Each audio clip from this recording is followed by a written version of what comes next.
Ona görə nəyin harada baş verdiyini bilmək mühümdür. Bu informasiya bizə qəfil dəyişikliklərə hazır olmağa kömək edəcək. Dünyaya Baxış proqramına Əskər və Emillə baxar. Hər gün Amerikanın səsi.org-da. Günün başlıca xəbərləri. Wikileaks-in açıqladığı sənədlər dünya liderləri arasında təlaş doğurub. İran nüvə proqramına kompüter virusu hücumunu etiraf etdi.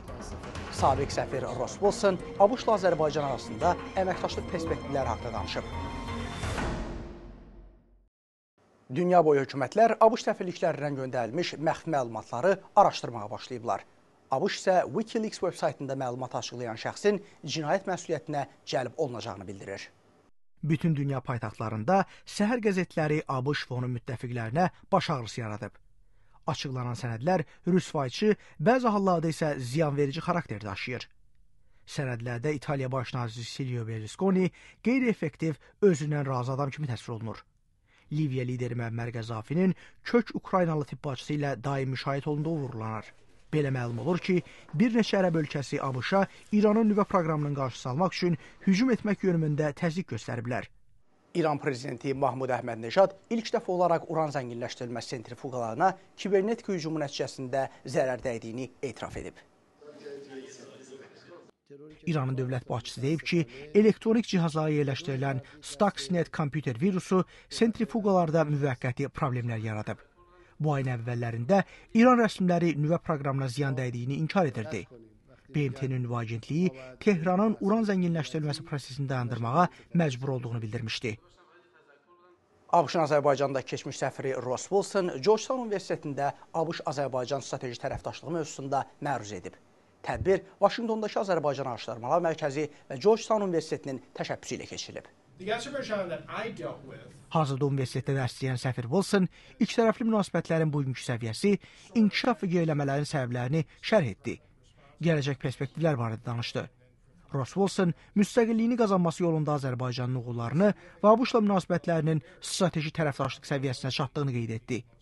Onun sözlərinə görə 1995-ci illə müqayisədə 2005-ci ildə Azərbaycanda ümumdaxili məhsulun həcmi 7 dəfə artmış və beləliklə Azərbaycan dünyanın iqtisadi cəhətdən ən yüksək sürətlə inkişaf edən ölkəsi olmuşdur.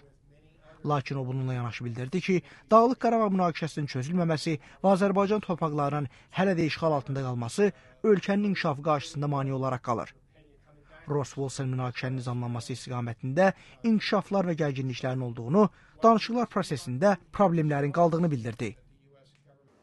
Ross Wilson ikitərəfli münasibətlərdə gərginlik yaradan məsələ kimi insan hüquqlarını göstərib və korrupsiyanın böyük problem olaraq qaldığını bildirib. Dünyaya Baxış proqramını izləyirsiniz. Rusiya prezidenti Dmitri Medvedev deyir ki, əgər Ron ölkəsi ilə qərb dövlətləri arasında yeni anti-raket sistemləri üzərində razılıq əldə edilməsə, onda növbəti 10 illikdə silah yarışı başlaya bilər.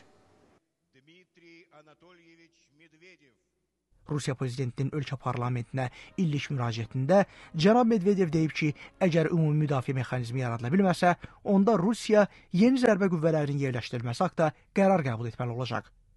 O, Birləşmiş Ştatlar və Avropa İttifaqı ilə daha geniş əməkdaşlığa çağırıb. Bu ayın əvvəlində Rusiya və NATO Lissabonda Avropada yeni antiraket sistemi təsis etmək üçün əməkdaşlığa razı olublar. Qırğızistan paytaxtı Bişkekdə baş verən partlayış 2 nəfərin yaralanmasına səbəb olub. Hadisə ölkənin sabiq lideri Kurmanbek Bakiyev və digər keçmiş rəsmilərlə bağlı məhkəmə dinləmələrinin keçirildiyi stadion yaxınlığında baş verib. Onlar aprel ayı aksiyaları zamanı nümayişçilərə qarşı zorakılıqlara görə ittiham edilir. Yaralananlar polis işçiləridir. Hadisə ABŞ dövlət katibi Hillary Clinton'ın Qırğızistana səfəri ərəfəsində təsadüf edir. Oktyabrda keçirilən seçkilərin ardınca Qırğızistan özünün ilk parlamentar hökumətini formalaşdırmağa çalışır. Aprel ayından bəri ölkəni müvəqqəti hökumət idarə edir. Günün əsas xəbərləri bu qədər. Vaşinqtondan Amerikanın Səsinin televiziya studiyasından mən Əskər Möhsümoğlu sizinlə xudahafizləşirəm. Dünyaya Baxış proqramını 3w.amerikanınsəsi.org-da izləməyi unutmayın.